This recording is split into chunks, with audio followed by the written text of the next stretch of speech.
Corrine Salcedo, Chair of Fidalgo Democrats. Welcome to our Zoom meeting. Our Zoom host is usually Brad Kleur, but he was unable to join us tonight. The Zoom host is Eric Hall instead. And the Zoom rules have changed a little bit where you're asked if it's okay for the Zoom host to unmute you, but it'll be better if you unmute yourself. So for that, you'll just click on mute in the lower left corner of the screen. The meeting will be recorded and our videographer, Zane Butler, will make a YouTube video of it. And I'll send out a link when I receive the link from Zane Butler. And there's, I'll tell you that, good evening, Representative Paul, Dave. Here's a little background. Part of our mission is to promote Democratic candidates.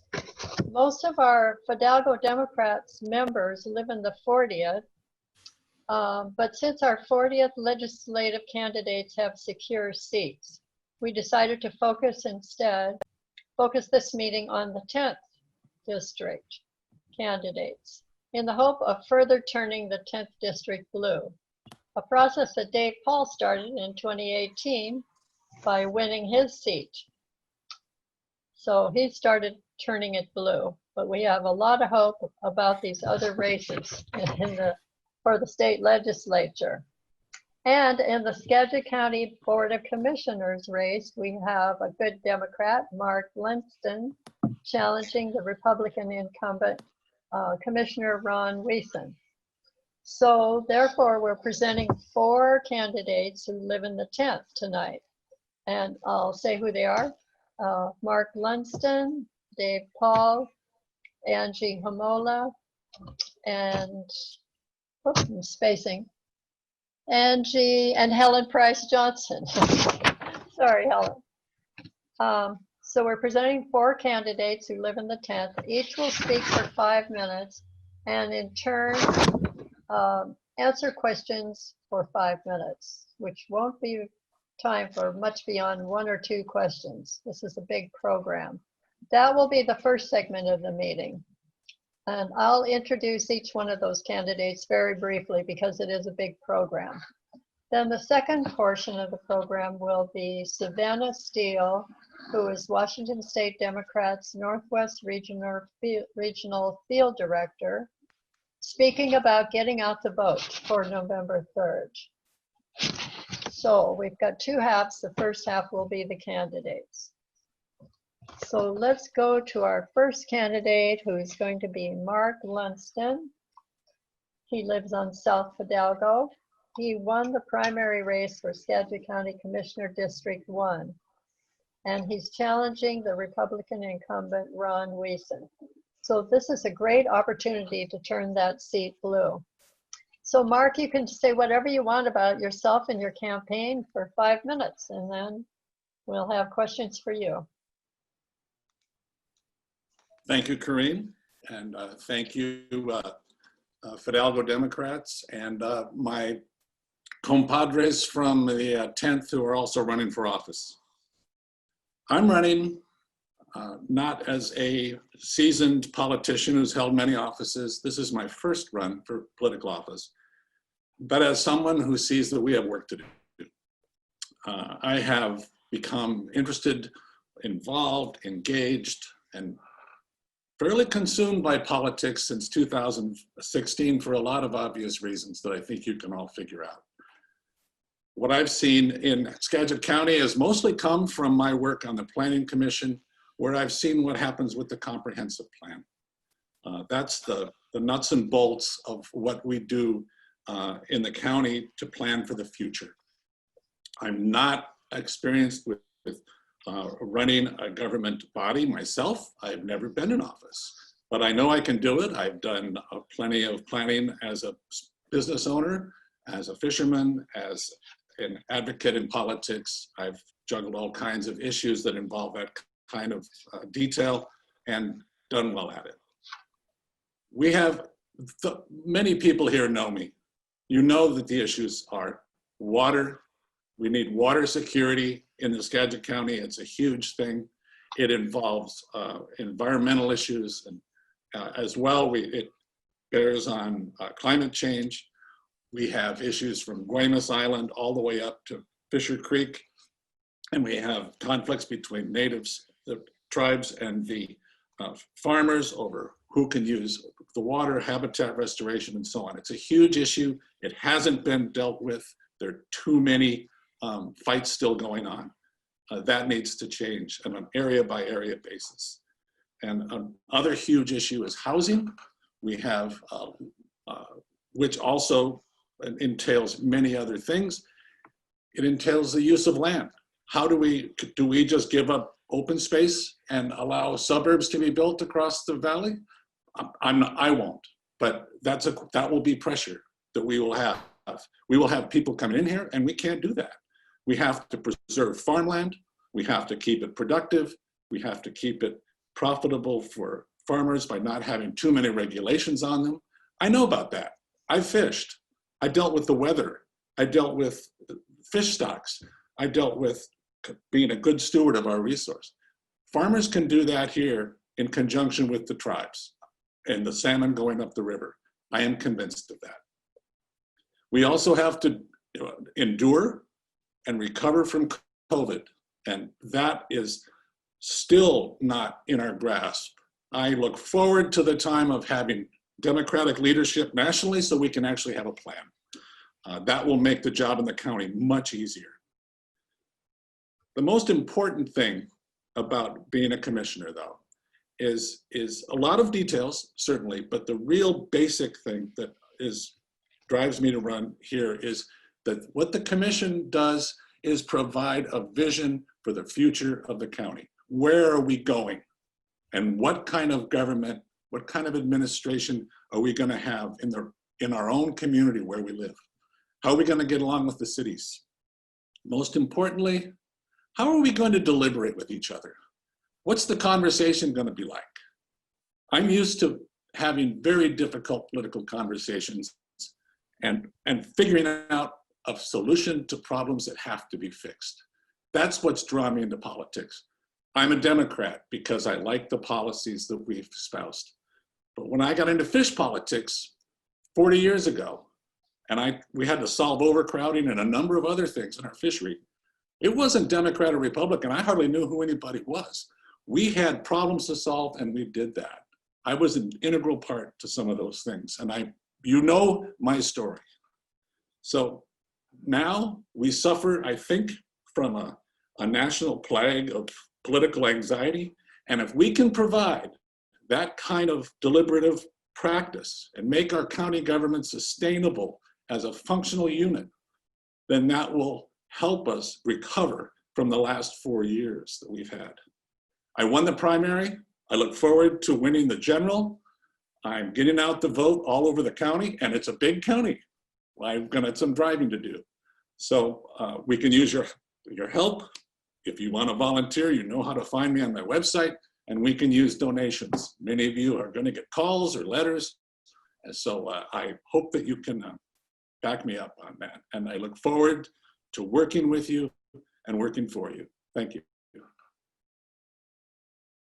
Thank you, Mark. Now, if anybody has a question for Mark, you find participants at the bottom of your screen, click on that, and then a list of all the participants appears on the right, and we'll find your name at the top if you raise your hand. Click raise your hand.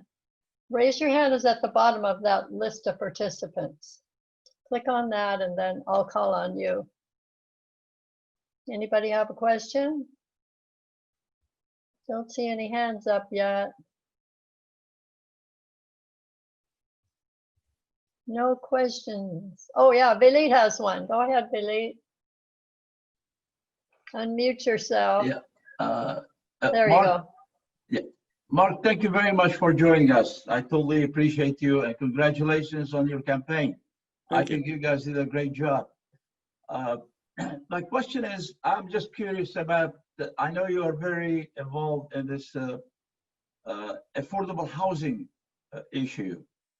I don't know if you would care to, dwell on that a little bit. What is going on in Skagit County?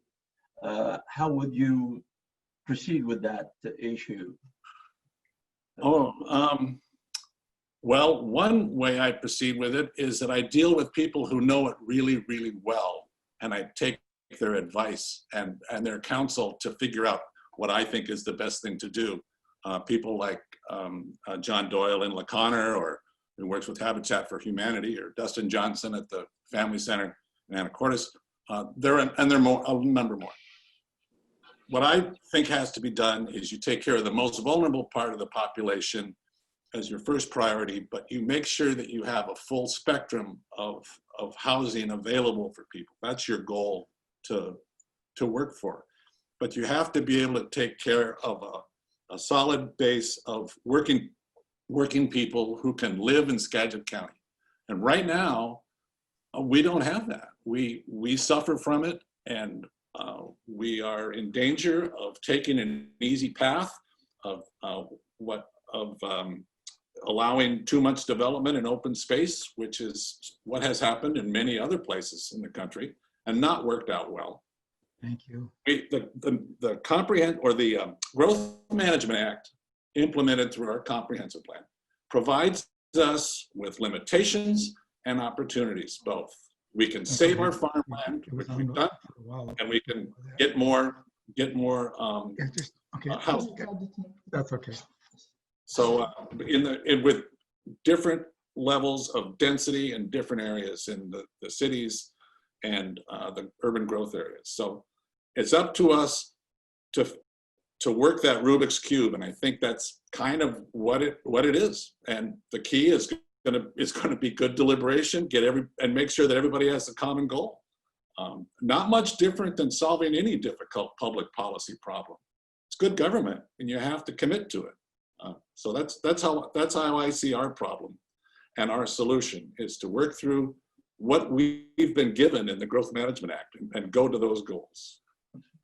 Okay, thank you. Bud Anderson, or maybe it was Jackie, had their hand up next. Actually, Barbara Cooper was next, then Andrea, then Bud. Oh, okay. But I'm sorry, our time is up for Mark, and so we need to move to the next candidate. I'm sorry, but maybe later you'll be able to ask your question of Mark. So let's go to Helen Price Johnson. She's a 3-term Island County Commissioner, and she's running for state senator in the 10th district against Ron Mazzal, the Republican incumbent. In the primary, Helen won 49.1% of the vote to his 50.8%. So that was neck and neck. It would be great if we could turn this seat blue. So Helen? Well, thank you. Thank you, Corinne. Thank you, Eric. Thank you to all the Fidalgo Democrats for this opportunity tonight. It is great to see you and to be with you. I hope you're doing well. The smoke today was a little concerning for sure, but I guess we can be grateful that we live near the marine environment and aren't quite suffering from what our Eastern Washington sisters are dealing with. But I was really grateful to have, though I lost the overall vote tally in the primary, I did win in Skagit County and in Island County. And for that, I'm extremely grateful. And it really has made a clear path for us in the general election. We've done a deep dive on the precinct results and are working really hard to get across the finish line. We are looking for volunteers as well. As Mark mentioned, we've made over 1,000 phone calls and thousands of postcards have gone out, and we'll be starting TV ads very soon. For those of you that I haven't met yet, I wanted to just give you a little bit of background. It was mentioned that I'm a 3-term county commissioner. I actually was first elected in 2008 with Angie Humola, and we served together for 4 years during a really difficult recession where we had to take a deep dive into county finances. It was a steep learning curve, but we also were able to cut county costs and preserves county services. And that kind of skill is what's needed right now in the legislature. That kind of experienced look at the state budget is going to be important.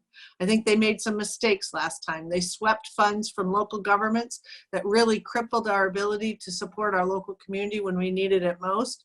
They took the Public Works Trust Fund, they cut funds from mental health services and safety net programs that really made it more difficult for us. And I don't want to do that. I think that right now with the pandemic, we need to make sure that we are investing in our local communities, that we're building resilience in our small business community, and that we are actually taking investments in green infrastructure and other job creations that would generate sales tax for the state rather than cutting an austerity budget just to cut costs. We really have to make wise investments as a state, and that's what you can count on me.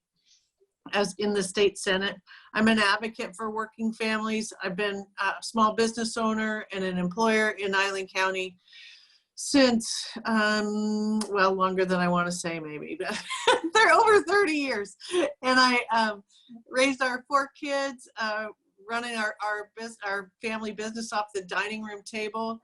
I mean, I did that because I was spending most of my paycheck in my previous business on daycare. Childcare is a huge need in our community, and it's one we have to address. Working families need affordable places to live, and as Mark was saying, that takes a partnership with local government.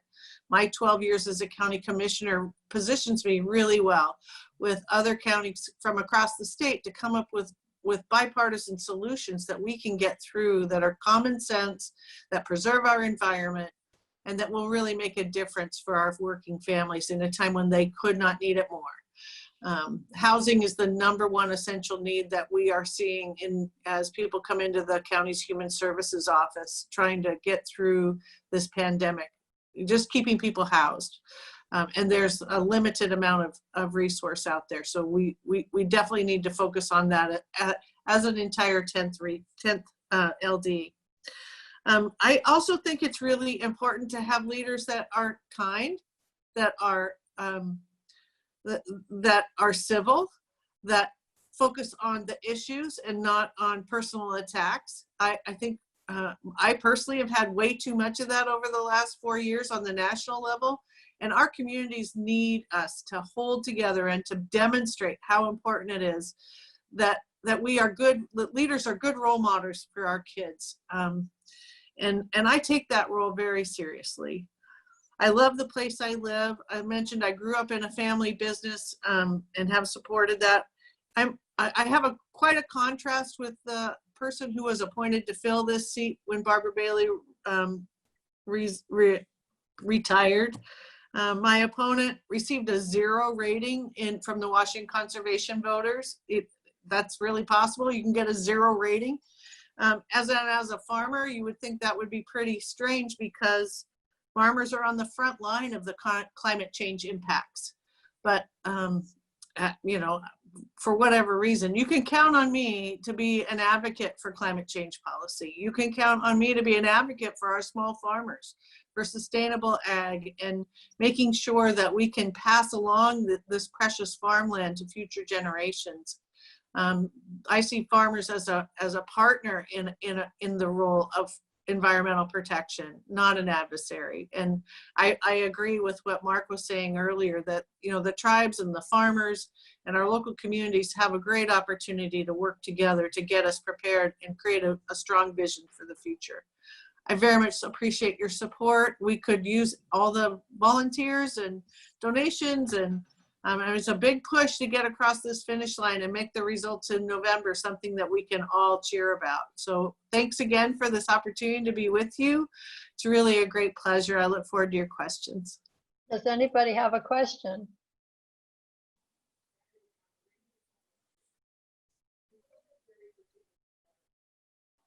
Any questions for Helen? Not seeing any hands up. Well, I would welcome, if you should think of something later, I'll drop my email in the chat and just contact me directly. I'm happy to connect with you at any time. Okay, very good. Thank you, Helen.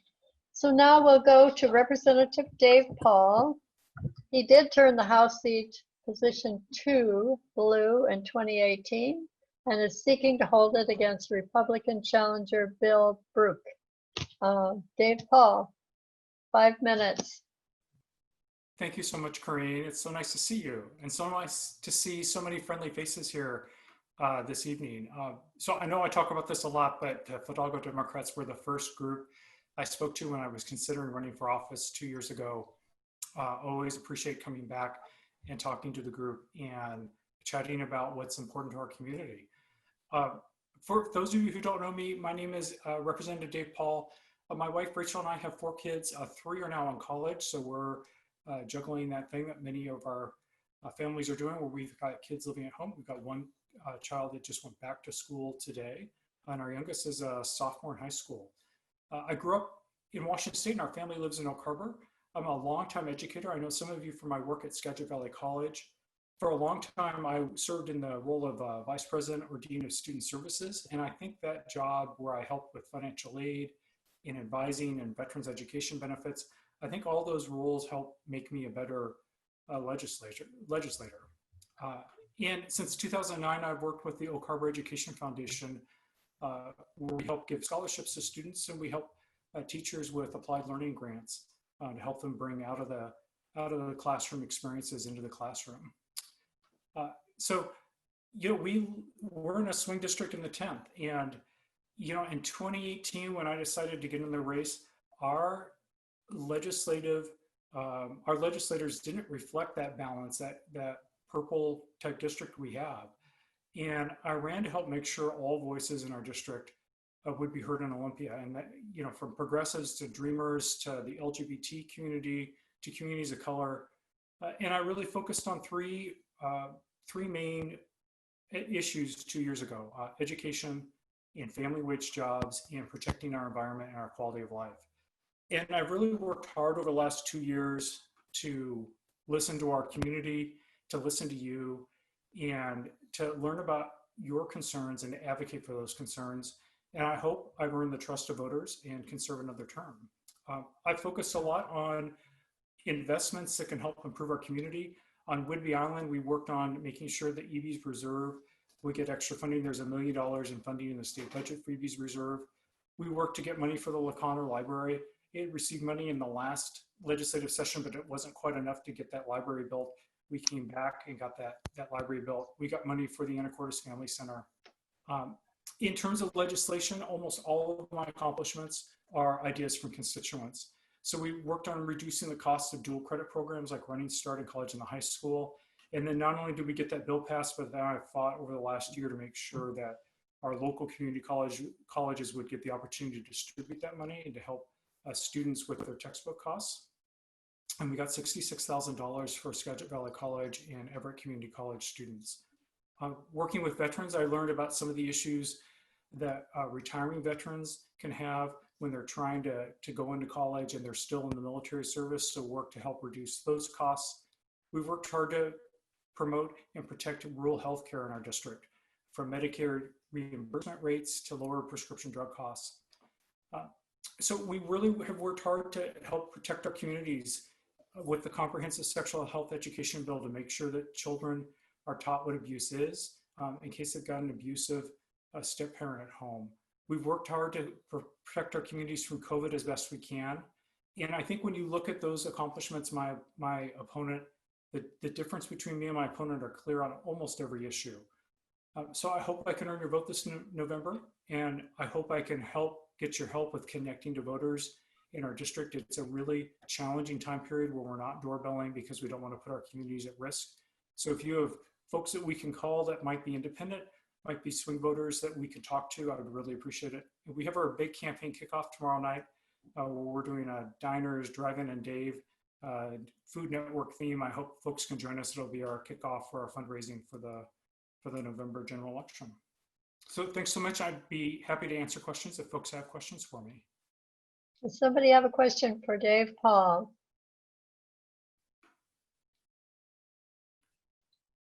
I don't see any hands up. Nobody. Eric looks like he has a question. Eric. I do, and because I'm the host, I can't really raise a little blue hand. So, yeah, thanks for being here. Yeah, I was going to suggest that you mentioned a fundraiser. Maybe you can put it in the chat to everyone so everybody can have that available. I'd be happy to. So All right, great. My daughter Beth will put that in the fundraiser. You folks should feel sorry for Beth. She's also my campaign manager, and I think she's had a long summer working with me, and she's counting down 56 more days, and then she can tell me what she really feels. Okay, thank you, Okay. Dave. All Eric, right. the chat seems to be disabled. I'm sorry, this is Helen. I was trying to put something in there. My chat is disabled. Is there? Oh, it just opened. Thank you. Yeah, I love it when people speak out like that. Thank you. Speaking of speaking out, since we have a few extra minutes now from the absence of questions, I wanted to announce that Kathleen Hulock emailed me late afternoon that she picked up 10 Biden-Harris yard signs with frames and 3 window signs at Skagit Dems today, and she will deliver them to anybody who wants them. She says to call her. Her phone number is 714-418-7450. And the yard signs are $8, window signs are $5, and she may be able to get more tomorrow. She said that they are not reserving them anymore at Skagit Dems. It's become too complicated. So here's your chance. Kathleen will deliver one to you. So I'll repeat that phone number, 714-418-7450. So then we'll go to Angie. There are a couple of hands raised in case you didn't notice, Corinne. Nope, I do. I was Barbara and Wim. okay, Barbara, and you didn't get a chance before, so you're on. Barbara, I think you might be muted. I was going to mention about the postcards that you can pick up. Carol Sullivan has been sending me emails, so it might be something that different candidates, if you want to support them, that's one thing that jumped out at me. The other thing is I'll put in the chat for Kathleen's phone number so that if anyone wants to call her and get signs, you can just give her a call and it's written down. Like Corinne said, it's $8 for the yard signs, $5 for that. The other thing is there's a woman named Marilyn O'Shira who's doing a Build with Biden event tomorrow in Anacortes from 2:30 to 3:30. And if you're interested in rallying for Biden-Harris, you can give her a call. And again, I'll put that in the chat so that you can just have it there. And if you want to call her and do that, she just says she's going to assign you a street to do it. But my guess is if you just show up, it would probably be okay. So I'll just. Thank you. Thanks, Barbara. Okay, Wim Hoopermans has a comment or a question. I do have something to say, and it is a question. I think I say this right, but all 3 candidates did not win the primary, but they did win in Island County. They did win in Skagit County, but they did not win in Stanwood, Snohomish County. And Snohomish overwhelmingly went the other way. And I think we should have the candidates focus on Snohomish, and you cannot win the 10th without it. Yeah.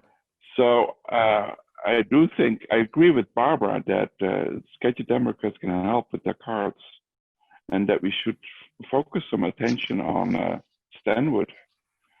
It's not a question as far as that happened, but it is a question as far as to the candidates, are you going there? Are you going to show your face? Because Stanwood needs to change. Yeah, Wim, I can answer that. So we focused a lot of work on Stanwood in northern Snohomish County over the last, the last 2 years. And we're simply not going to win Snohomish County, but we cannot lose by the numbers we saw in the primary election. And we did, I'm turning my head slightly towards Beth, we focused a lot of staff power and volunteer hours on talking to voters, particularly persuadable voters in Snohomish County. And I think we saw the opposition to Angie and Helen and I very mobilized this past August, and we saw them very mobilized also in Skagit County. So while I won Skagit County, I did not win it comfortably at all with a lower percentage, even if you add in the progressive candidate, than we saw 2 years ago. So we are working to close that gap in Snohomish County, but I've got to get out the vote. Helen and Angie and I will not win if we don't do also better in Skagit County. Okay, then let's move on to Angie Thank you, Hamola. everybody. Angie is running for position 1 in the House seat vacated by the retiring Norma Smith, the Republican who held that seat for 12 years. Angie got the most votes of any of the Democrats in the primary, and she's running against Republican Greg Gilday. This is a big opportunity to turn that seat blue. Angie, So 5 minutes. thank you very much, Fidalgo Democrats and everybody that's on board tonight for this opportunity. I'm not new to Fidalgo Democrats, but for some people that may not know me, I'll just recap a little bit. I did have the pleasure of serving as County Commissioner with Helen Price Johnson, as she mentioned, during the Great Recession in really tough times. And my inspiration really to do that was my experience being a community member for over 23 years here in the 10th, living on Whidbey Island. My husband is now retired from the Navy, and he served at Whidbey Island's Naval Air Station. And our 2 children were raised here in Oak Harbor for the most part. When we weren't moving around with the military, has been our home of record for many, many years. And I had a great opportunity to volunteer in our school system, help get hot lunches back in Oak Harbor schools that they hadn't had for over 32 years. And then I went to work for Island County in the planning department. And in the process of doing my job, I inadvertently exposed the corruption of an elected official while working on e-designing National Historical Reserve guidelines. And that was a real eye-opener to me about local government. I ended up then starting to attend city and county meetings, and I formed a nonprofit to protect a coastal lagoon, discovered a misappropriation or a gross abuse of another $500,000 of public tax dollars by the same elected official. And after watching people really not be heard in these public meetings and see the interests go to special interests, I thought that the best thing to do is get into a policy-making position. So I ran for county commissioner, and I beat the incumbent, 16-year incumbent, by just 62 votes in a hand recount.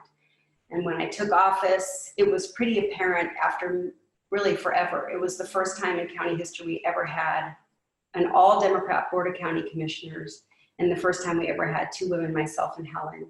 And what we learned pretty quickly was the really poor fiscal management of the always majority Republicans. The county was headed for insolvency within a few years' time had we not cut 20% of the budget. But as mentioned by Helen, that was a very thoughtful process. We did not do this across the board. Brought together elected officials and department heads for the first time ever so that we could work together to find solutions, which I would like to bring to the state level, and served on the legislative steering committee and introduced actually meeting with our legislators in small teams instead of just going to our own individual legislators, which helped earn me a bipartisanship award. I also have a small business, very small. I'm a sole proprietor as an architect, so I can associate with the challenges of small businesses, and that'll be helpful for me also at the state level. We definitely have some challenges ahead. And I think that my priorities are many. I have about 14, but I try to pick the top 4, which is basically taking care of homelessness and dealing with the urgent crisis that we'll have for homelessness, eviction, keeping people who are really challenged with the COVID-19 issues. Also protecting the environment and action on climate change. After being an architect for many years and working at the county level, I ended up going back to school and got a master's in environmental law and policy so that I can try to help move us in a just transition to a cleaner environment, because the COVID-19 crisis is one of many intersecting crises right now, that with homelessness, affordable jobs, and also the climate change coming down. And it is enormous, and it cannot be foreshadowed. So that's a huge issue for me. And also fiscal responsibility and fair taxation. We have a lot of work to do, and we can't get it done if we don't cope with the taxing situation in our state. We know that over the current 2 bienniums, this one and the next one, we will be short about $9 billion.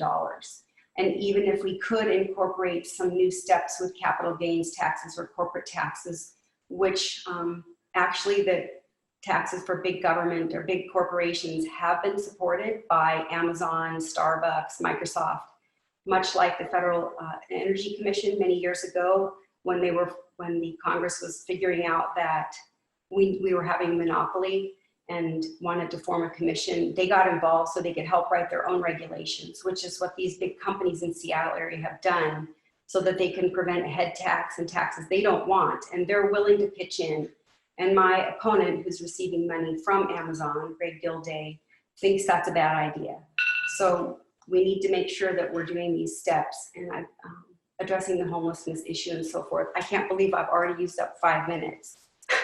But I was going to share a little bit about what we're doing in my campaign. So have I used up my time, Corinne? Yes, you probably have, but we're ahead because of shortage of questions, so it's fine. All right, well, I'll share just a sort of a recap on that. I'm really excited to be working with Helen and Dave. We have a chance to take all 3 seats in the legislature. And Dave Paul's seat, it was 30 years before a Democrat took that seat. So we're so proud of him to be there. And it would be 20 years before I took this seat. And we definitely need to take that Senate seat back. And Helen has a really good shot at this. Regrettably, when they redistricted in 2010, they shifted a lot of votes up into the 40th, which makes it really, really hard for the 10th. All we have to do is get in there. This is not some big windfall we're going to get. And absolutely, we need to be focusing in Skagit and Snohomish and everywhere. If we total all the votes for Democrats in my race, then it would be 53.45% to Greg Gilday's 46.23%. So we have a really good shot at this. Within my campaign right now, we have 13 in-district interns, out-of-district interns, 14 in-district interns, 15 campaign precinct leads. We had 65 people at the kickoff meeting, and we have over 400 donors. But we know we have really tough challenges ahead. The Republicans don't have any qualms about challenges in line, and the 10th LD is being called the battleground district for the whole state, both by Democrats and Republicans. So our work is cut out for us. We have a lot of work going on. We are planning to do lit drop in very careful, specific locations where we don't knock. And we just had a great meeting today with the House Democratic Campaign Committee and the Washington State Democrats, and I'm happy to now be supported by the HDCC, having come forward out of the primary. They have pledged to help my campaign today. So that's a good start, and I would be happy to answer any questions anyone has. Anybody have a question for Angie? Corinne? Yes, Philippe. I have a quick question, if I may. Angie, my dream is to see the 3 of you in the legislature come late January, early February. Hopefully to see Helen, Angie, and Dave. That being said, I'm curious, as you know, small businesses right now, they're really suffering. And you probably know that better than anybody else. And I was curious, would you care to comment, what would be your thought about moving forward, say come January, March of next year, to prop up the economy and lift the small businesses if possible? Well, I hope we can continue to provide the aid that we have been providing for small businesses and for the employees who aren't able to work right now, continuing the support that we're giving them. I would like to see us move away from the B&O tax, or at least away from the portion of the B&O tax that is placed on their total gross and not on their net, which is real tough on the small businesses. That would be somewhat helpful. I think that finding ways to actually diversify our economy a little bit more so that we don't just put too much emphasis, especially in the 10th. Being a military wife, and I have absolute full respect for the military and appreciate the good work and help get veterans protected, and especially indigent veterans. But I also recognize that we need to diversify a little bit to help our local businesses, and would like to find compatible ways to do that.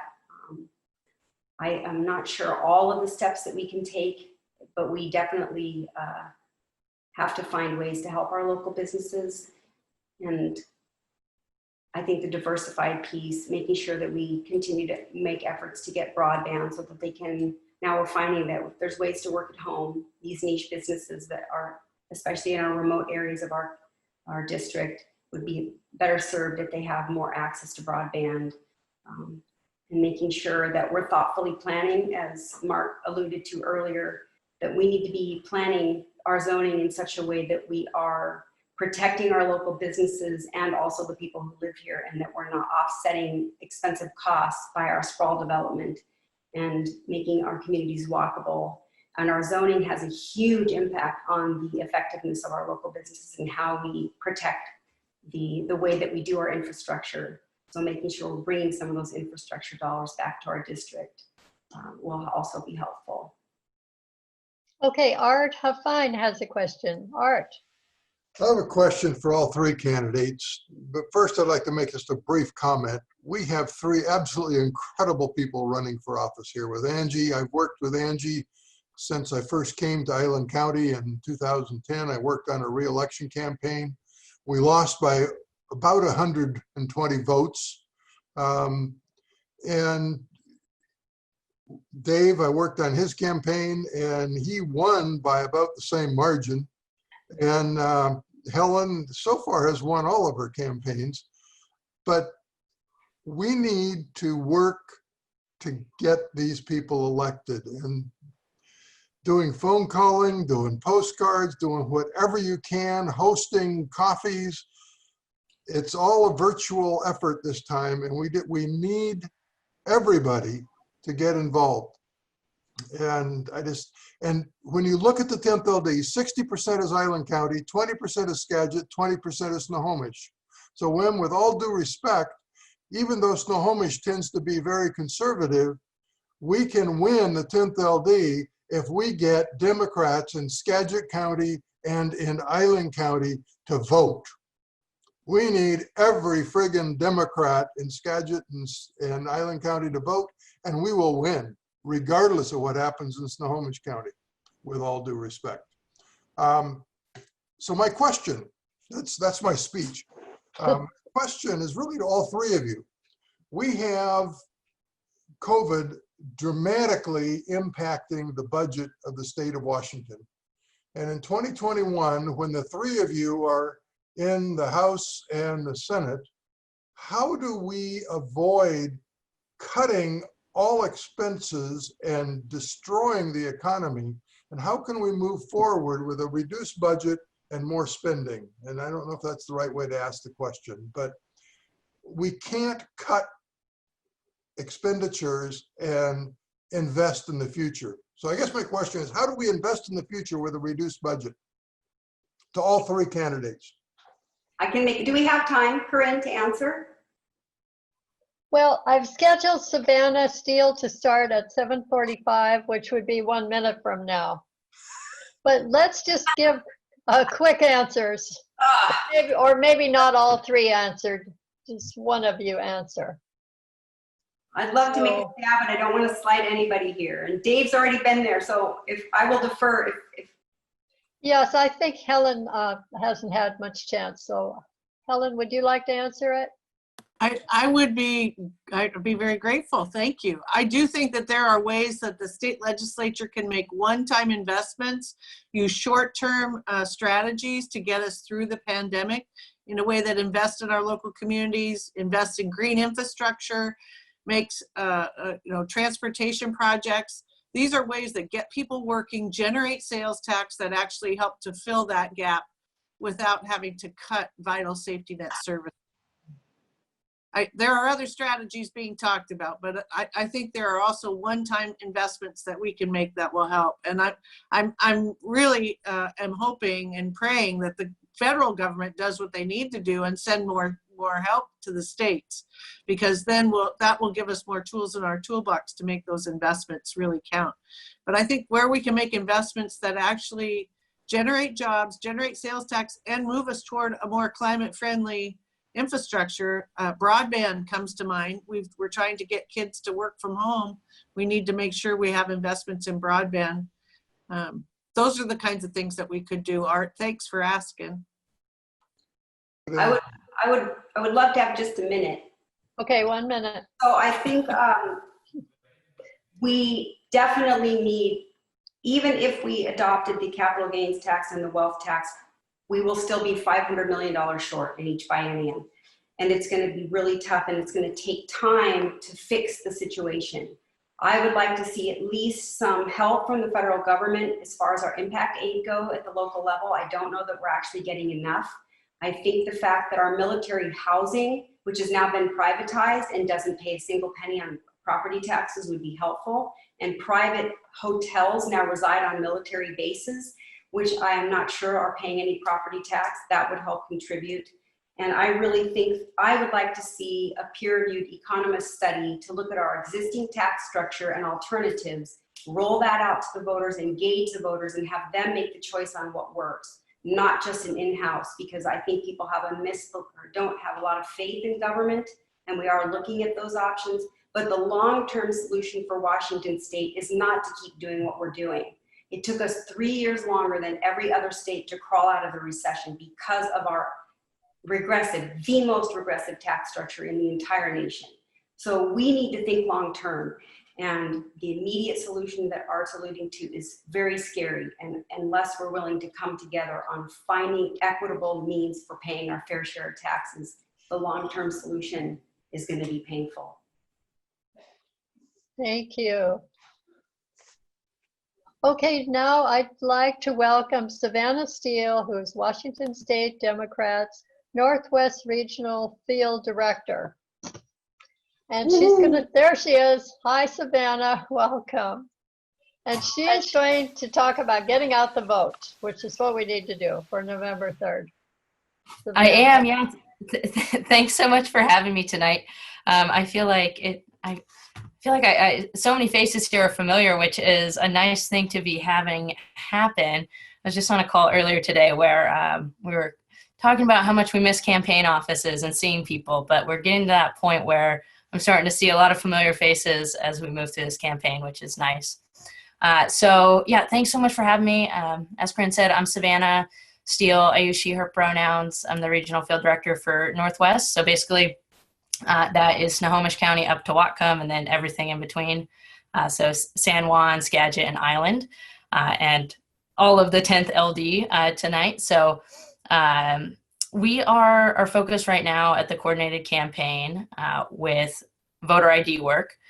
So kind of in order for us to have a really successful get out the vote, let's see, gosh, I think we're like 38 days, but for us to have a really successful get out the vote operation, we're doing a lot of voter ID work to build that universe of voters. So right now we're kind of weeding through those people of unknowns. So people that we're not sure if they're going to vote for Democrats, not sure if they're going to vote for Republicans, and working to weed out the ones Democrats and put them in our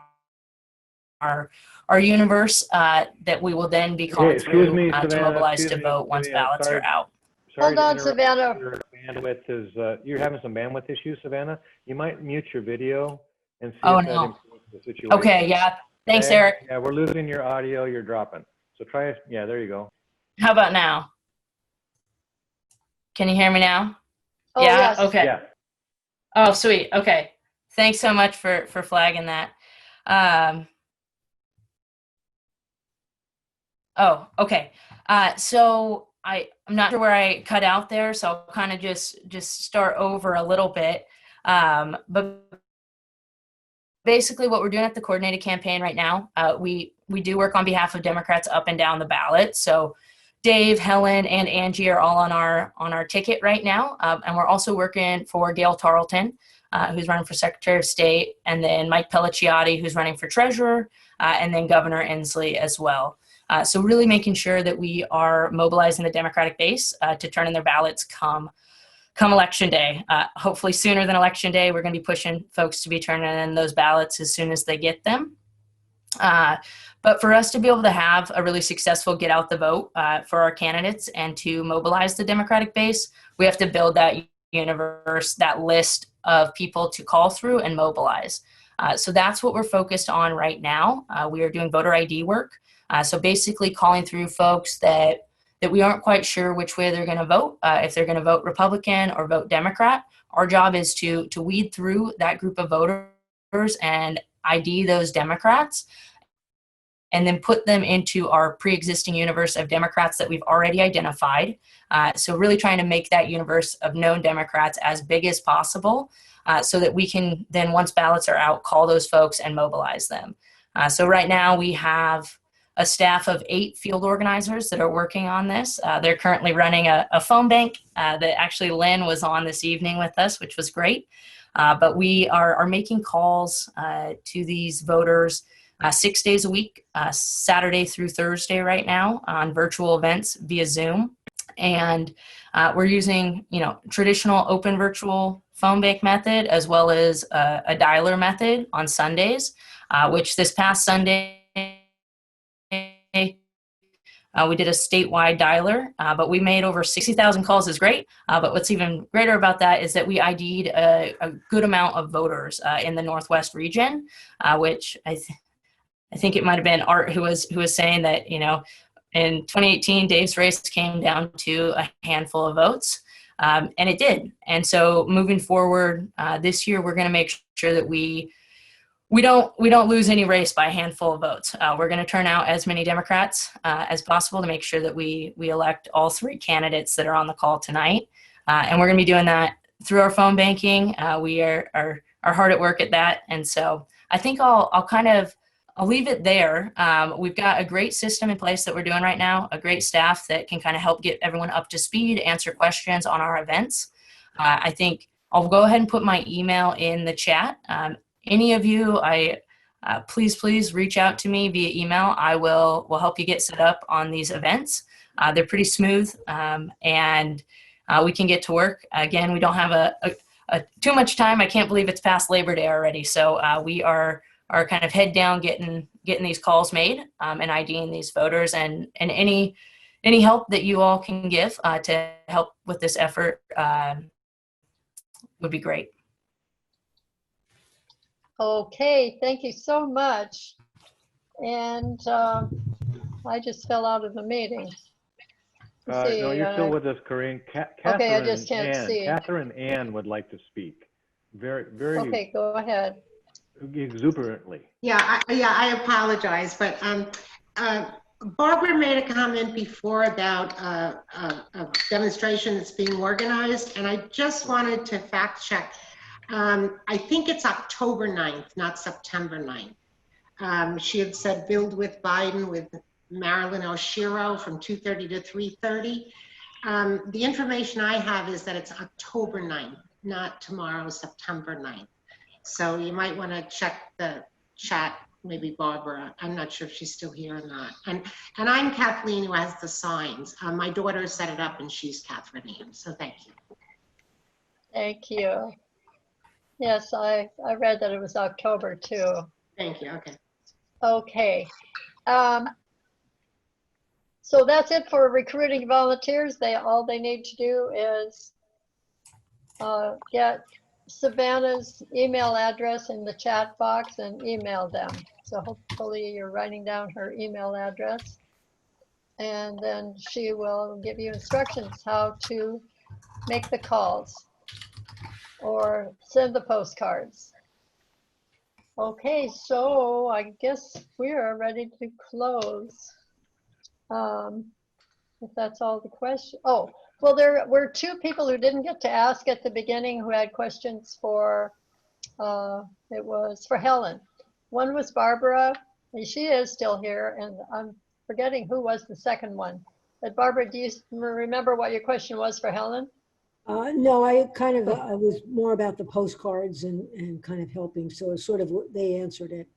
Oh, it was an announcement about the postcards. Yeah. And Actually, can I embellish that? sure. Sure. In the chat, I've been working, with Carol Sullivan. She's doing a wonderful job with the coffee and cards, and we think that I feel it's really a great way to reach out to people, and to join the group, the coffee and cards group. It's really easy. We've made it easy now to where all you have to do is email the link that I just stuck in the chat, which is coffee and cards plus subscribe at googlegroups.com. It's really easy. And then you're in the group to get notifications of meetings and notifications of needs to write cards. And you can participate, of course, in the discussion about coffee and cards. So I'm going to put that in again in the link in the chat here for everybody to have. So that's as simple as emailing that address to sign up for coffee and cards now. Great. All right. So now you know how to join coffee and cards. Yes, it sounded complicated at first, but now it's easy. That's great to hear. So I want to thank our speakers, and I want to thank all the participants who came, and Eric Hall for being the Zoom host. Angie does have one more word for us. Okay. I just wanted to let people know that there is a forum scheduled with League of Women Voters of the Island. It's the first one with the League. That is on October 6th at 5 o'clock, and there is a forum scheduled with Camino Stanwood, American Association of University Women, and that is on October 14th. I haven't heard from Skagit League, or they're combining. I got one of them in the chat. Didn't get the other one. Okay, very good. If you want to thank our speakers, you can wave. Okay, thank you everybody for coming. Thank you. Thank you. And Thank you. our next meeting will be Tuesday, October 13th. To be determined what it will be. It'll be something election related again. This will be super close to the election, October 13th. Thanks, everybody. Okay. Thank Good you night. very much. Everyone. Good luck with those races. Hope you win, all of you.